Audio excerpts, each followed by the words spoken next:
El trabajo de un cinefotógrafo pasa inadvertido para la mayoría de los espectadores.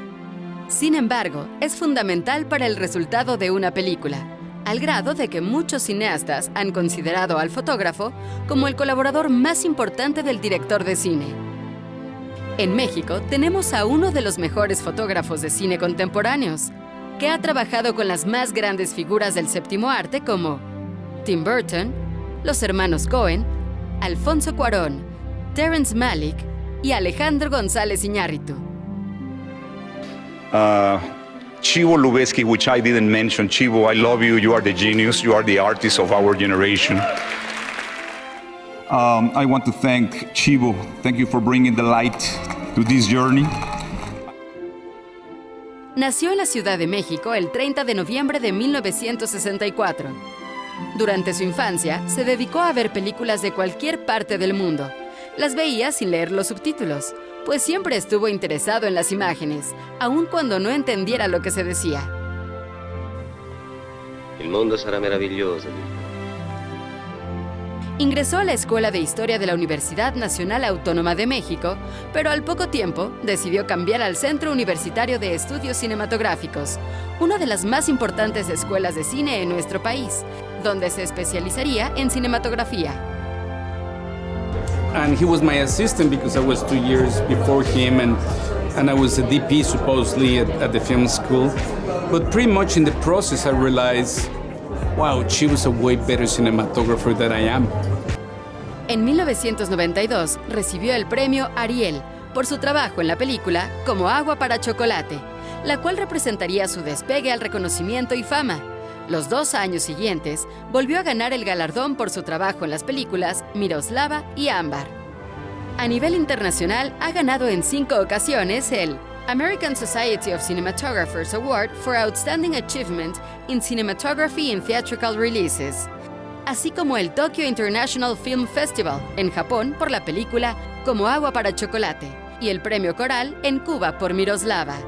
Pero sin duda, el más grande reconocimiento mundial a la excelencia de los profesionales en la industria cinematográfica es ser merecedor de uno de los premios de la Academia, el tan codiciado Oscar. For the best cinematography is going to go home with Gravity, Emmanuel. I want to thank the Academy for this amazing award.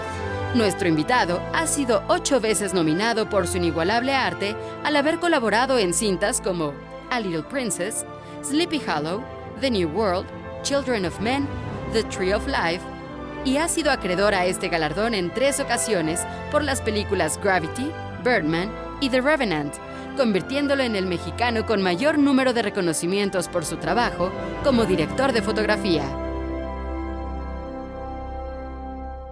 Creo que soy el fotógrafo con más suerte del mundo realmente por poder trabajar con estos directores.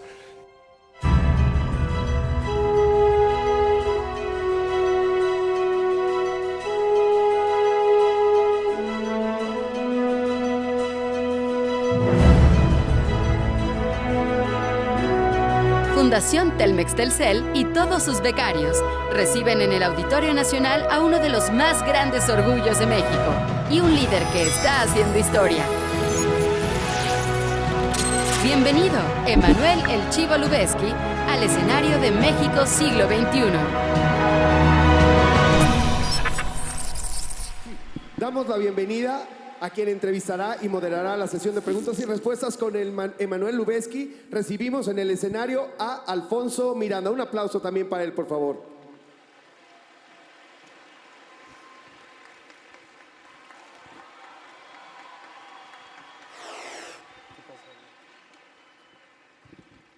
Qué gusto conocer los líderes del futuro, líderes mexicanos del futuro.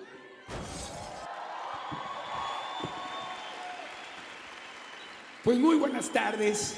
En realidad es una gran oportunidad para todos, para ustedes, los líderes del futuro, el poder conocer de cerca a una referencia obligada del mundo de la creación. Y vamos a no dar mayor preámbulo. Gracias. Emmanuel, ¿cómo llegas a la fotografía? Bueno, como ven, hice un acordeón porque ya no me acuerdo ni de las películas que filmé, entonces estoy listo con mi tarea. Llegué a la cinematografía por accidente. Realmente lo que yo quería hacer era fotógrafo de foto fija. Creo que todo empezó cuando descubrí una pequeña cámara en la casa de mis padres, en un viejo cajón. Creo que era una cámara que les habían regalado de bodas, como regalo de bodas. Y esta cámara me fascinó el mecanismo, me fascinó el lente, me fascinó el reflejo en el lente, me encantaba ver a través del objetivo de la cámara. Y yo creo, te lo digo a posteriori porque nunca he pensado acerca de mi carrera, lo hice porque me invitaron a platicar con todos ustedes.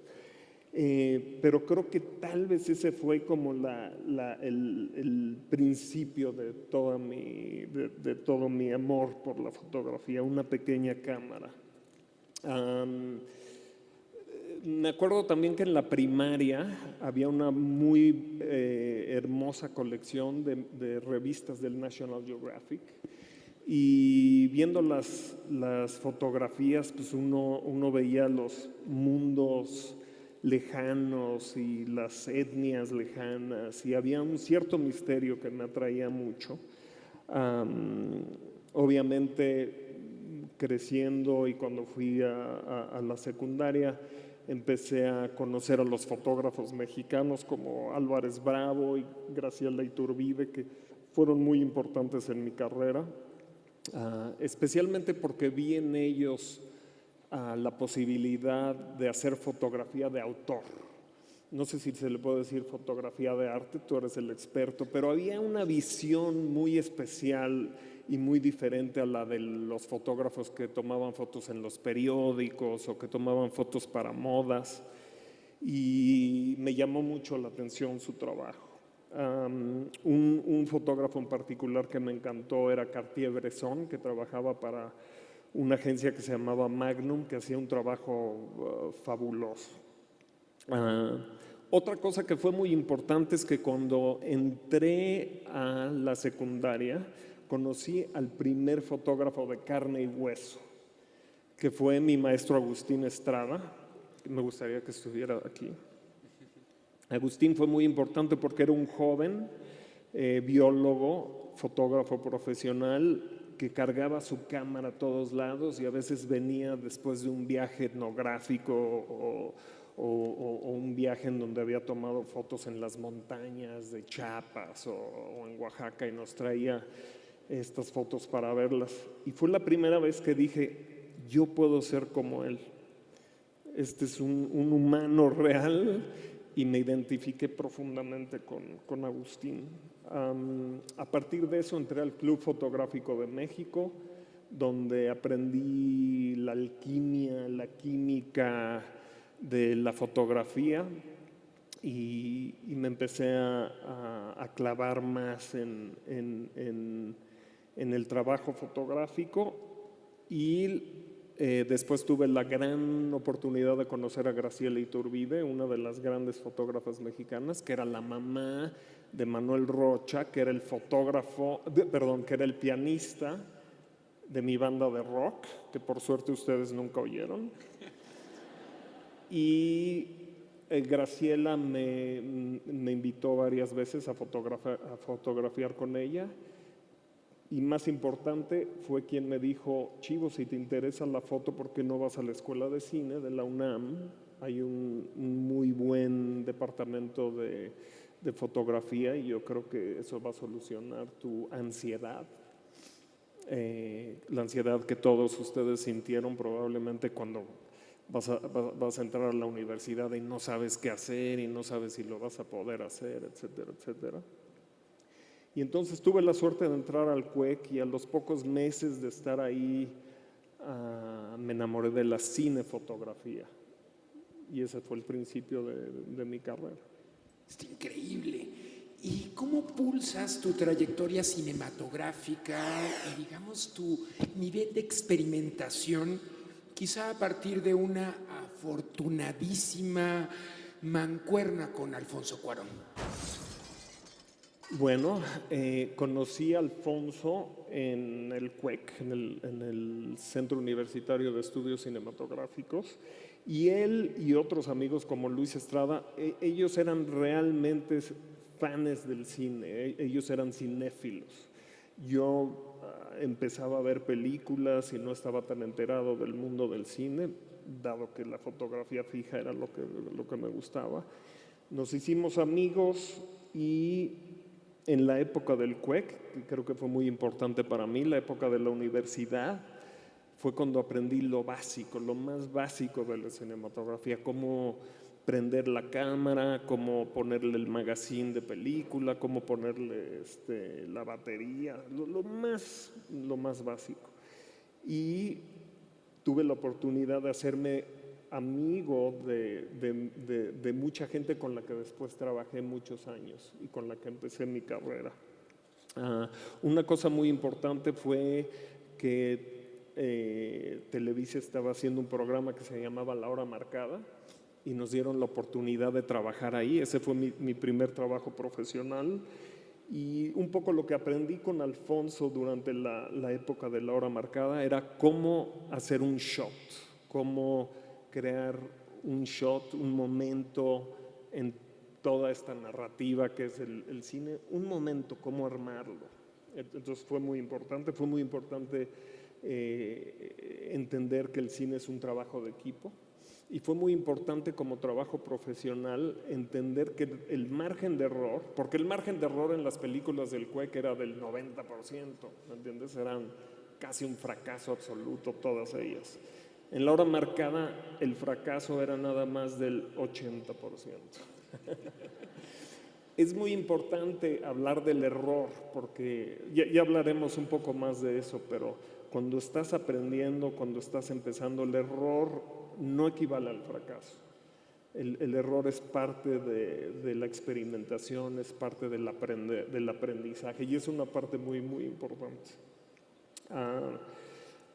Un poco después de La Hora Marcada conocí a Federico Clapp, que era un director de comerciales muy importante en México y muy bueno, que se convirtió en mi maestro. Y lo interesante de hacer comerciales era aprender cómo hacer una imagen un poco más profesional, un poco mejor, si quieres, de más calidad. Y obviamente había un estándar en la tele mexicana y en el mundo de los comerciales, y yo quería que mis imágenes estuvieran en ese estándar o más altos. Entonces el margen de error no puede ser tan grande, ¿no? Tiene que ser del 40%. Tuve muchísima suerte y muchos de mis amigos, y con una apertura que hubo en un momento con el Instituto de Cinematografía, pudimos hacer largometrajes. Muy jóvenes, todavía no habíamos salido de la escuela realmente. Cuando logramos hacer largometrajes, y yo pude hacer 3 largometrajes, uno Bandidos, que tuvo un guión terrible y pues de alguna manera es un fracaso, pero un escalón en términos del aprendizaje. Y logré hacer Como Agua para Chocolate con Alfonso Arau. La película era muy elemental, pero tenía un guión muy, muy hermoso y bastante sólido, y tuvo una recepción muy, muy grande en el extranjero. De ese grupo de películas, creo que tal vez la más importante para mí fue Solo con tu pareja, que hice con Alfonso Cuarón. Y ese era un ejercicio en la construcción de una escena, cómo hacer una escena. Ya no era un shot, sino que era toda la escena, cómo se construye. Y para mí era muy importante porque también tenía que ver con la experimentación y tratar de entender cómo se ilumina con intención dramática, que antes de eso nunca lo había logrado. También fue el principio de las invitaciones a filmar en Estados Unidos y en el extranjero con otros directores. Buenísimo. Antes de seguir, quiero presentar a una colaboradora de Uno TV, a Natalia, que va a venir también al escenario. Bienvenida, Natalia. Muchísimas gracias. Otra vez aquí estoy. ¿Creían que se habrían librado de mí? Bienvenida. Pues no. Hola otra vez, Chivo. ¿Cómo estás? Muy bien. Gracias. ¿Tú te dejas traer este recadito? Gracias. Qué gusto saludarte. Igual. Y bueno, pues vamos a continuar, Emanuel. Digamos, de este mundo de nostalgia, incluso el tamiz del tiempo, del cuec, donde de pronto veían cine quizá por primera vez de Europa del Este, estaban viendo cine alemán, cine francés. ¿Cómo veía Emanuel ese Hollywood, quizá con esta distancia desde México, y cómo ves Hollywood y su Star System desde adentro? Ok, bueno, cuando estaba en el CUEC y cuando estaba trabajando en México, la verdad no tenía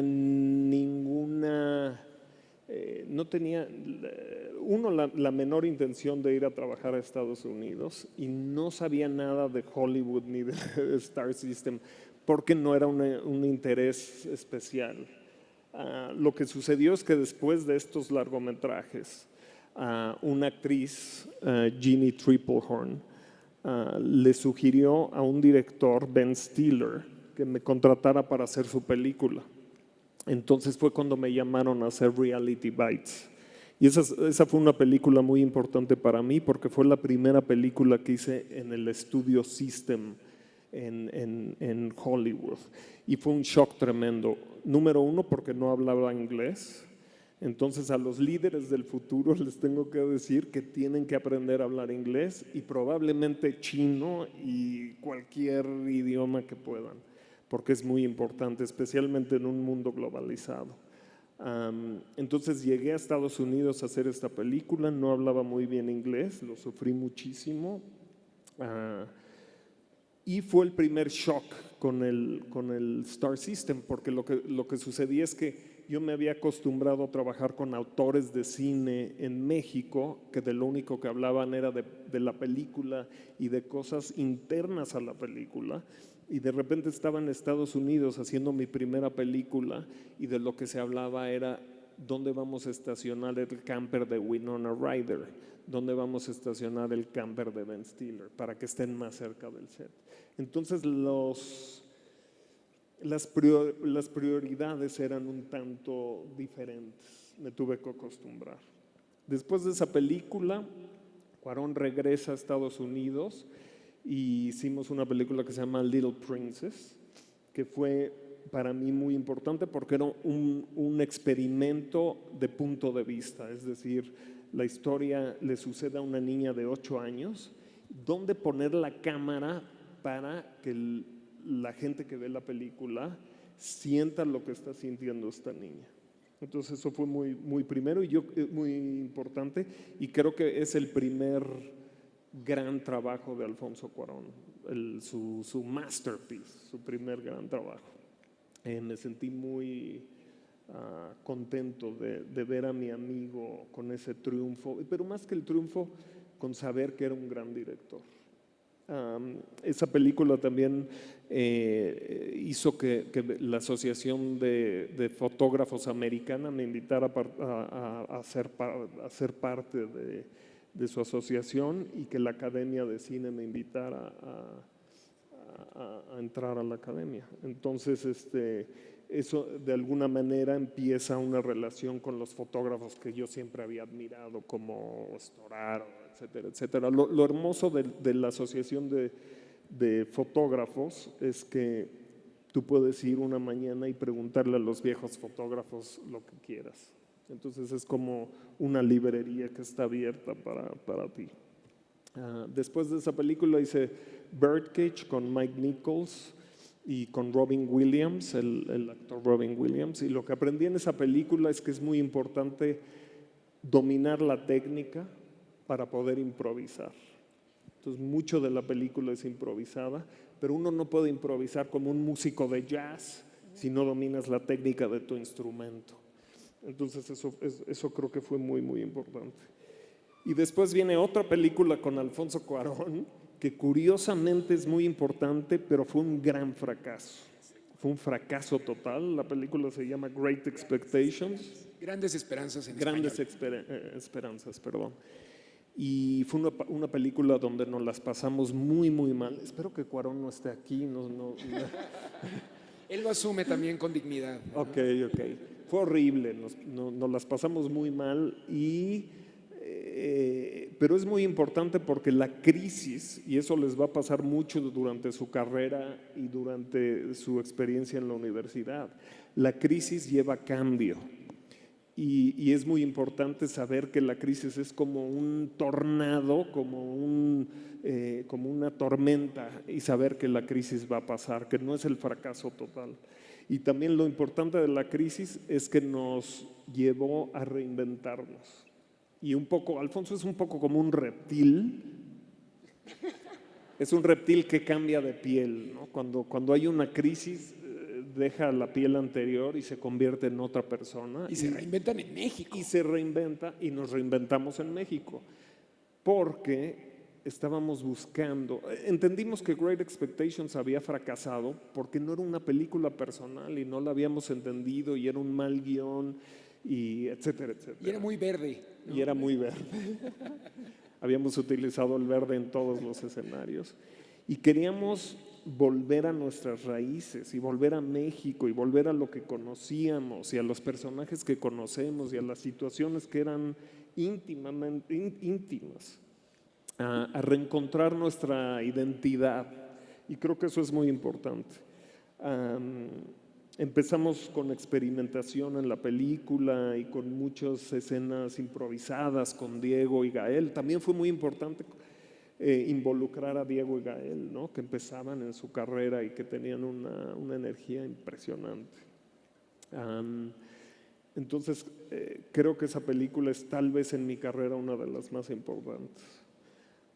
Después de esa película, irónicamente, volví a Hollywood y a Los Ángeles a hacer películas gigantes, como una película con Brad Pitt que se llama Meet Joe Black.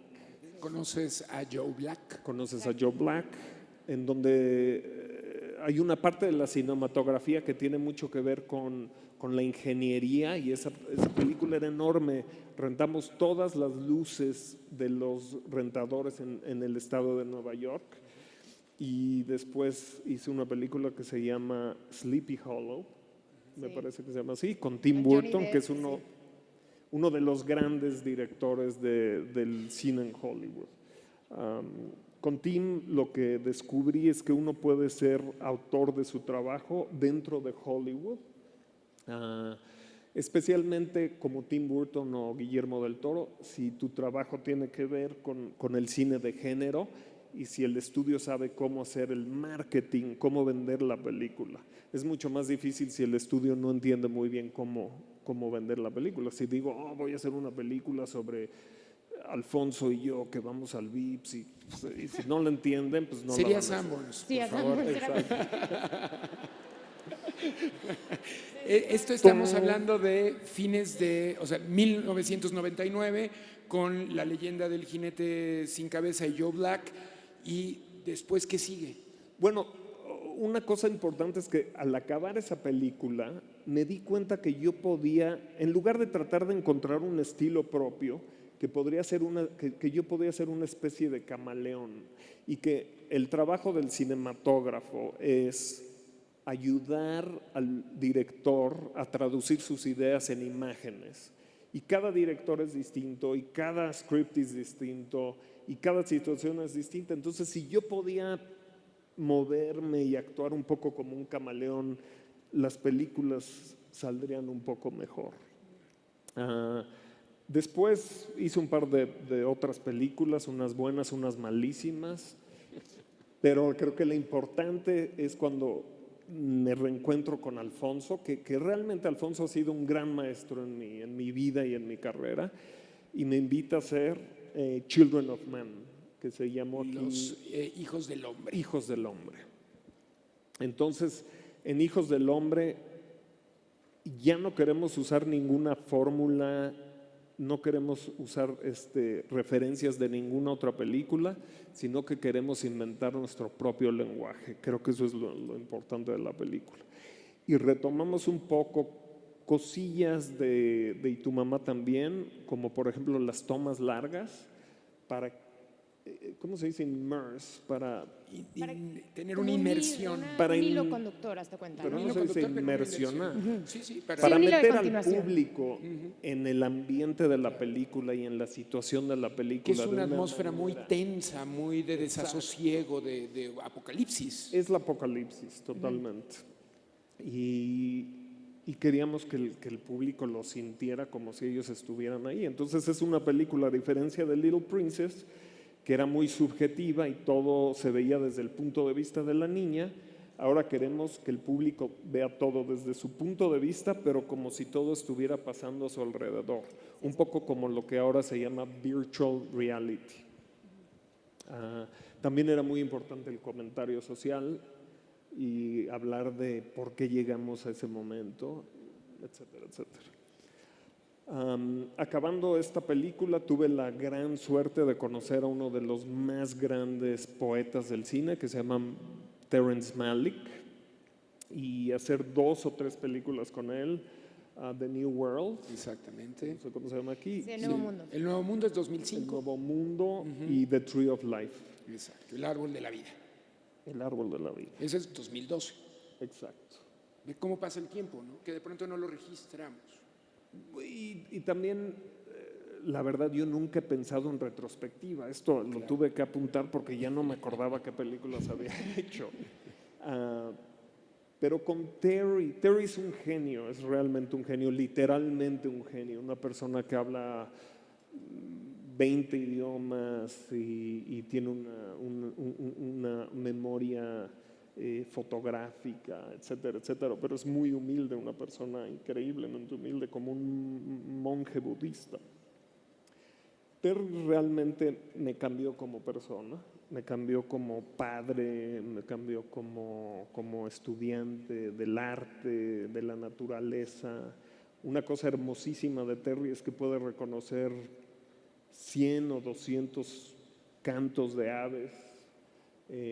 Y entonces un poco me enseñó a que lo importante no está realmente en el cine, sino que está en nuestro alrededor y en la vida, en cada momento. Este momento es tan importante como cualquier otro.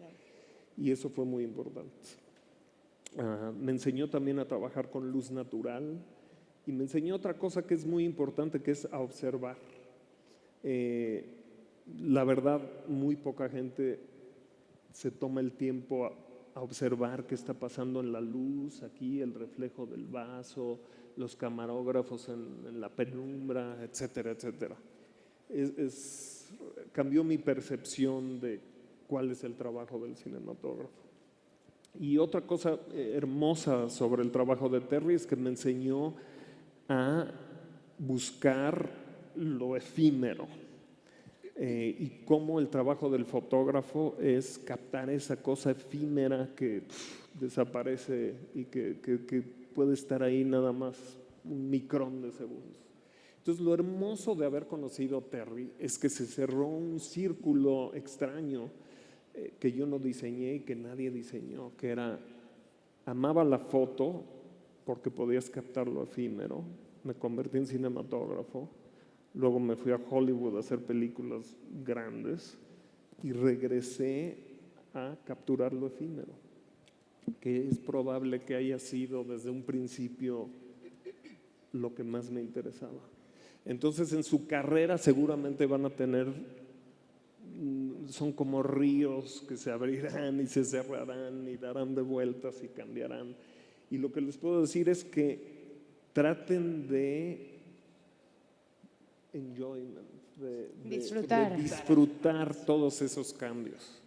Pero de ahí Yo te creo fuiste a que la es muy estratosfera, de este espacio tan interior, tan significativo, de tan la fracción Bueno, del esa es momento. otra ironía, que después de vivir en el momento, en la naturaleza, con luz real, con luz natural, Alfonso me habla y me dice, oye, quiero hacer una película con un actor en el espacio.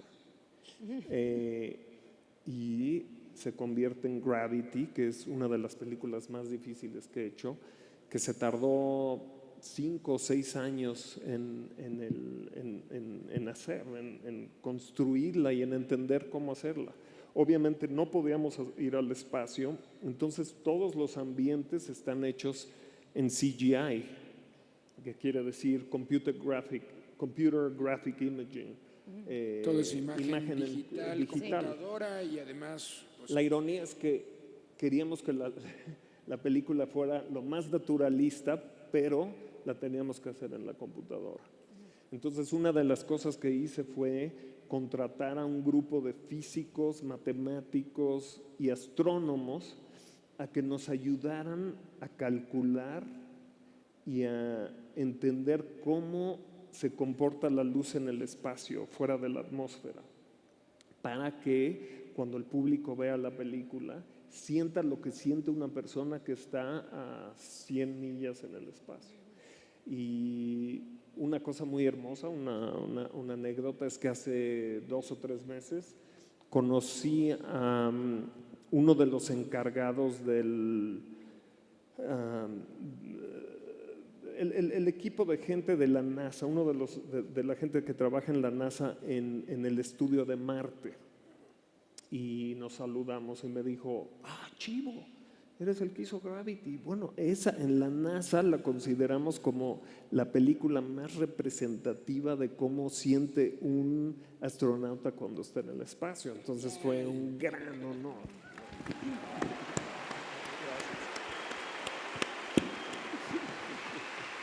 Muchas gracias.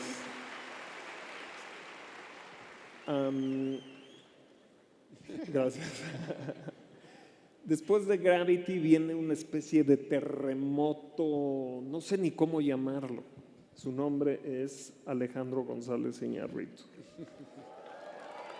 Alejandro es increíble, una fuerza de la naturaleza. Es como 7 toros enloquecidos en las calles del centro. No sé ni cómo describirlo, pero una de los grandes atributos y una de las cosas que amo de Iñárritu es su curiosidad. Constantemente curioso, quiere saber, quiere experimentar, quiere cambiar. Es un gran artista, tremendo. Y él me invitó a hacer Birdman y Revenant. Podríamos hablar 20 horas sobre esas películas, pero lo que ¿Tiene les puedo tiempo? Sí, queremos más. Bueno, todo empezó. No, lo importante para mí de las películas, uno es mi amistad con Iñárritu, que es un hermano, y la otra es que estas películas son un destilado de todo lo que yo sé, de todo lo que he aprendido, de toda mi energía física, y la verdad me preocupa. Ahora pienso, bueno, ¿ahora qué voy a hacer? ¿Me entiendes? Porque sí di todo lo que pude. Y ese es un poco a grandes trazos mi carrera hasta ahora. Y digamos, entre este llamado... Gracias.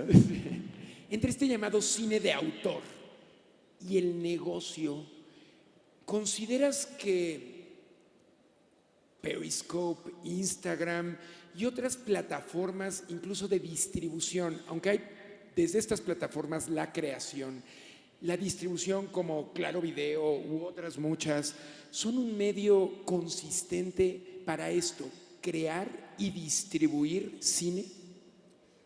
A ver si puedo responder esta pregunta. Para mí, no conozco Claro Video. Muy mal, ¿eh? Muy mal. Van 2. Pero van dos. Gracias a la Fundación Slim por invitarme esta noche.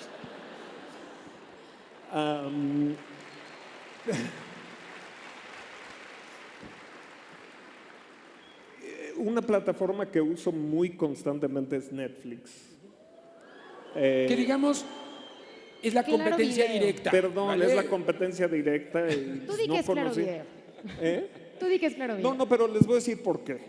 Porque yo empecé a usar Netflix muchísimos años, antes que fueran una plataforma digital. Ellos mandaban DVDs a tu casa, etcétera, etcétera. Entonces me hice adicto. No quiere decir que vaya a cambiar de plataforma. Lo importante de esta plataforma o de las otras plataformas, para mí, es que son como grandes librerías o grandes cinematecas a donde yo puedo tener acceso a las grandes películas o a los programas de actualidad o etcétera, etcétera, que eso es increíble. La parte que me preocupa es cuando estas plataformas empiezan a producir. Hay dos formas de producir. Una es invitar a autores a que hagan cosas maravillosas y eso me interesa. Y la otra es, y esto me ha pasado mucho en Estados Unidos, es cuando me dicen, oye, necesito contenido. Entonces, ¿qué quiere decir contenido? O sea, es como necesito 37 hamburguesas, 20, y eso me preocupa. Si estas plataformas empiezan a hacer contenido nada más para sobrevivir y para hacer un negocio, pues mucho del contenido no va a ser bueno. Si se hace con un muy buen plan y se hace con la gente que cuenta las historias y la gente adecuada, pues va a ser una cosa increíble. La otra plataforma que utilizo mucho es Instagram. Perdón, es @ChiefEXP, chicos, para que todos sigamos. No me tienen que seguir. Tiene grandes fotos, además, sí, ¿verdad? vale la pena, la verdad. Sí, no me tienen que seguir, pero utilizo Instagram. Lo que pasó con Instagram es que tengo 2 hijas que entran a la adolescencia y lo que quería era checar qué estaban haciendo en las redes sociales. Esa es la verdad. Y descubrí que es una plataforma que me permitía a mí tener una especie de galería de fotografía. Siempre me ha interesado la foto, nunca me dediqué a la foto fija, pero el Instagram pues, era como un ejercicio. Me inventé un ejercicio donde dije, cada semana tengo que poner una foto. Lo que quiere decir es que cada semana tengo que encontrar una foto. Y entonces estoy en el Instagram. Chivo, rapidísimo, yo quiero hacer una pregunta. Muchos de los mexicanos que han triunfado, exitosos como tú, es porque tomaron la decisión de salir de México e irse al extranjero. Yo quiero que desde tu perspectiva nos digas qué crees que le falta a México para que todos esos jóvenes que quieren llegar tan lejos como tú, como un Alfonso Cuarón, como una, no sé, Salma Hayek, ¿qué le falta a México para lograrlo en México sin la necesidad de decir tengo que irme al extranjero para triunfar?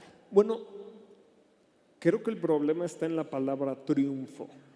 Si para ti triunfar es triunfar en el extranjero, estoy en desacuerdo. Sí.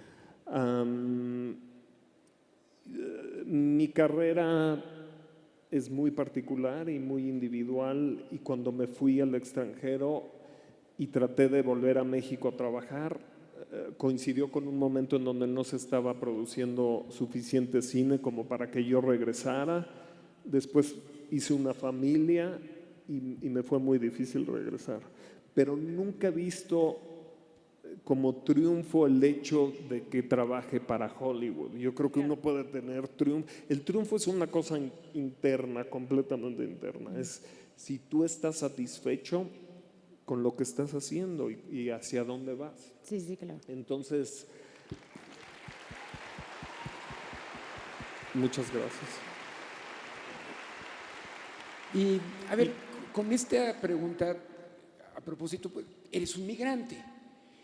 Es un momento difícil para muchos migrantes y a lo mejor eres un caso atípico de los migrantes mexicanos, latinoamericanos que cruzan todo el territorio nacional para legal o ilegalmente insertarse en una cultura norteamericana.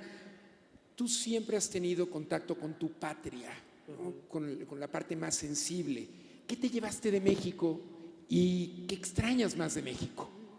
Bueno, obviamente lo que más extraño de México es a mi familia, ¿no? A mis padres, a mis amigos. Todo el mundo te va a decir, si le preguntas a Iñárritu, a Cuarón, a Del Toro, a quien sea, la comida. Hay un aspecto de la cultura de México que se extraña muchísimo, el lenguaje, que ahora lo tengo totalmente oxidado.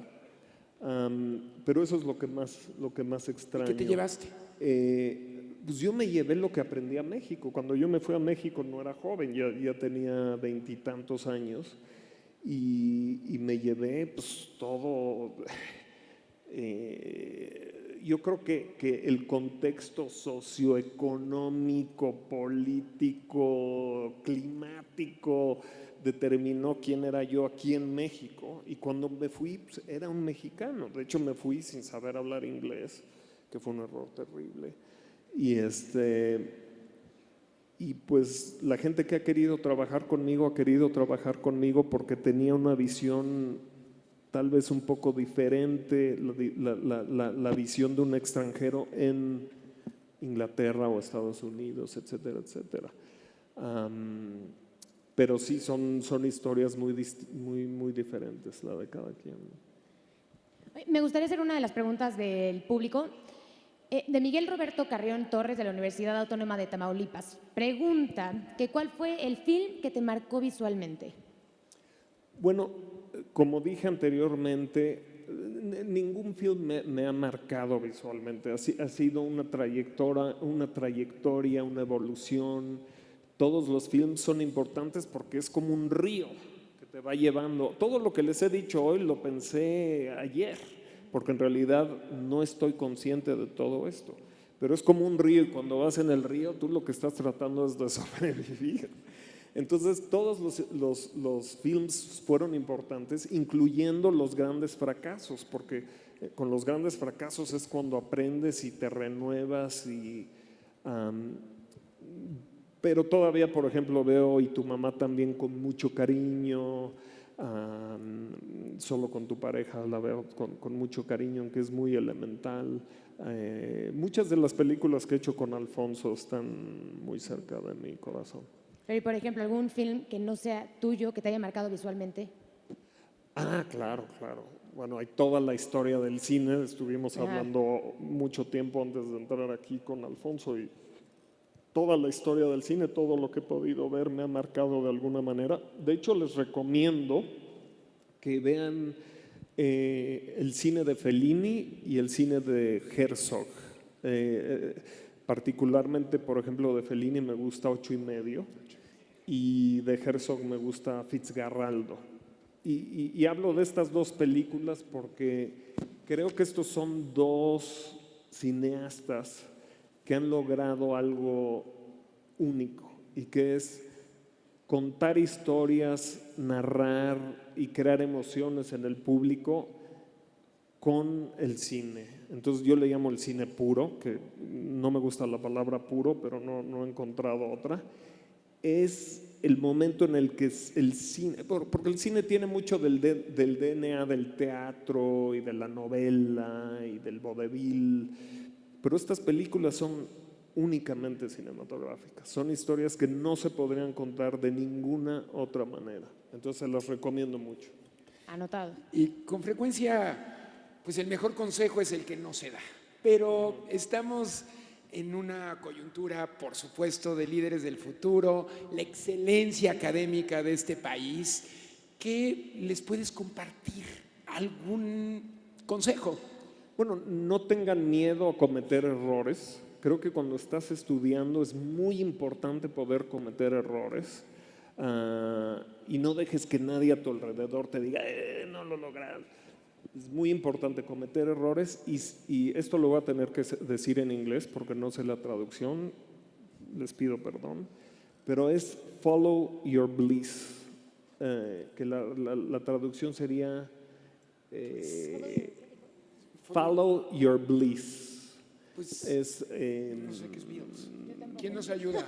¿Quién nos ayuda? Es un poco como sigue tu pasión, sigue de adentro, tu instinto, sueños, tu instinto. Deseos, Sigue tus deseos, lo que realmente te mueve adentro. Hay una cosa muy importante. Por ejemplo, algunas películas las he tomado o las he hecho por razones internas a la película. porque me encanta el guión o el director o porque voy a hacer un experimento. Y esos proyectos me llenan mi corazón, me apasionan. Y hay otras películas que he tenido que hacer por razones externas a la película, por ejemplo, quedarme en Los Ángeles porque tuve un bebé y me tuve que quedar ahí, o porque tenía que ganar dinero, cosas así. Extrañamente, esas películas nunca no están cerca de mi corazón de la misma manera. Y la otra cosa que es muy importante es, acuérdense que el destino no es lo más importante, es el viaje. Lo que Ya me están ayudando acá, tu extasía, tu bendición, tu entraña, digamos. Exacto. Ah, Sigue bueno. tu entraña, tu bendición. Gracias a Laura Bendito González de Google. Museo Sumaya, por supuesto. Gracias.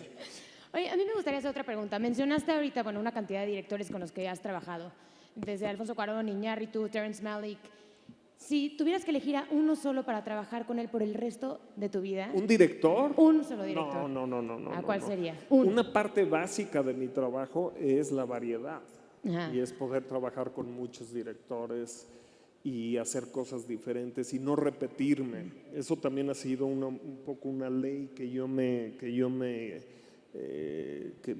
un commitment, una cosa que ¿cómo se dice commitment? Sí, como que tú te prometiste, Sí, tú una cosa que me dijiste, prometí, ajá. entonces el cambio creo que es muy importante. Además no puedo decir uno o el otro porque todos son mis No, no amigos. decimos nada. Ya suéltalo. Ay, sí. Ahorita llega un También tomatazo. Alejandra Díaz nos dice, ¿qué opinión tienes de las mujeres cineastas? ¿Por qué no hay tantas? ¿O cuál es tu percepción del papel femenino en el cine? Mira, tengo muchas amigas fotógrafas, cinematógrafas, y les ha costado muchísimo trabajo entrar a la industria y empezar a trabajar. La cinematografía era una cosa que hacían hombres generalmente de entre 45 años a 70, no sé por qué, es una cosa tradicional. Y a las fotógrafas les ha costado mucho trabajo entrar al mundo del cine, pero todo está cambiando muy rápido y hay excelentes fotógrafas y directoras y espero poder ver sus películas. Por allá ¡Felicidades! ya gritaron. ¿Dónde? ¿En el segundo piso? Saludos. ¿Ya ves? Increíble. Y a ver, si pudieras compartirnos la primera idea, lo primero que se te venga a la mente con estas palabras o conceptos, ¿vale? ¿Te animas? A ver qué tal. Lento. Chivo, Yo, Cuarón, amigo, Oscar, ego, Ariel, ego, Donald Trump, siniestro, racista, pelafustán, vómito, mierda. Perdón. Hillary Clinton, Bueno, Hillary, político, México, amor, Latinoamérica, cariño, cine, pasión. fotografía, No me tortures. Camino, la última, luz natural. pasión. Increíble. No voten por Donald Trump. No lo haremos. ¿Tú tienes alguna otra? Pues tengo una, vamos a darle oportunidad también a los becarios, de Rosa María Salazar, nada más para cerrar. Ahorita que mencionaste también los Óscares, ¿cuál de los Óscares que has recibido ha tenido un significado mayor a los otros y por qué? ¿Más significado? Bueno, Que los no, otros. todos los Óscares han tenido casi el mismo significado. Nunca he hecho mi trabajo para ganarme un Óscar o para ganar premios o para tener fama. Esas son razones externas, una vez más. Jamás pensé que me fueran a dar un Óscar. ¿Se siente bien? Sí, sí se siente bien. Se siente bien que la gente de la academia le haya gustado tu trabajo. Pero hay un peligro que es el alimentar el ego. Porque el ego tiene una cara horripilante, que es la del miedo, que es lo que estoy sintiendo ahorita. Y lo que pasa es que el ego viene y te dice, no, estos chavos te están disectando y los vas a aburrir y te vas a ver mal con la luz. Besos, besos, besos. Entonces hay que tener cuidado que estos premios no sean el objetivo o el destino. Es muy importante. Oye, y siguiendo rapidísimo con los premios Oscar, acabas de decir que tienes miedo ahorita de ver a toda esta gente. Hace rato estamos bastante nerviosos porque estás acostumbrado a estar detrás de cámaras. Ahora, ¿qué pasó estas últimas 3 veces que te subiste al podio a recibir un Oscar? ¿Qué pasa? Porque te está viendo absolutamente todo el mundo, tienes que dar un speech. Entonces, ¿qué pasó por tu mente en esos momentos? Fue horrible. Honestamente lo que pasa, y he hablado con otras gentes que han ganado, es que probablemente por el nivel de adrenalina y del miedo a tener que hablarle a millones de gentes, entras en una especie de shock. Entonces cuando oyes tu nombre o el nombre de la película, entras en una especie de neblina. Y es una cosa medio triste porque no me acuerdo qué pasó. O sea, el momento en el que dicen tu nombre, del momento que te dicen tu nombre al momento de que sales del escenario, todo es una neblina que he tratado de reconstruir, pero casi no me acuerdo de nada. A tal nivel es el terror que muchas veces cuando estoy sentado ahí estoy pensando, ojalá y no gane. Luego se te quita. Sí, ya que te dan la estatuita se te quita, ¿no? El ego dice, amigo, mira. Claro. Chivo, nos encantaría tener muchísimo más tiempo para seguir platicando contigo. Tristemente se nos acabó el tiempo, pero le damos un gran aplauso al Gracias, mejor gracias. cineastógrafo de la década. Un aplauso para Es Chivo realmente Lubeski. un gran honor estar con tantos estudiantes y con los líderes del futuro. Se los agradezco mucho. Suerte a todos ustedes. Un beso. Muchas gracias, de verdad, muchas gracias a Emanuel Lubezki. Vamos a aprovechar a tomarnos una Selfie, vamos todos a la selfie, vénganse. Préndanos la luz acá y la de la gente. Un aplauso, por favor, para el Chivo. Háganlo sentir como en casa. Que la tome el Estaba fotógrafo. emocionadísimo. No, tú la tomas. Vengan.